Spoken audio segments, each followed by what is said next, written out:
Hey, I'm Trishal. I work for Striker Endoscopy Healthcare Division, and I'm here just to gain the insights of machine learning and AI. Beforehand, I have gone through the schedule, and I was having some expectations regarding the sessions. I wasn't knowing much about the speakers together, but I have gone through a little while from them. So, coming about these sessions, they were really knowledgeable. Like the speakers over there were highly knowledgeable, and they were giving the real deep insights of the training of these sessions which are conducted upon, which we really do not get on the internet altogether.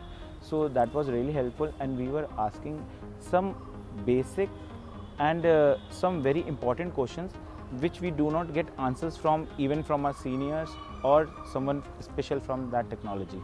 So like my expectations like they were at par, and what I would say that yeah, it does exceeds my expectations, and I would surely like to come back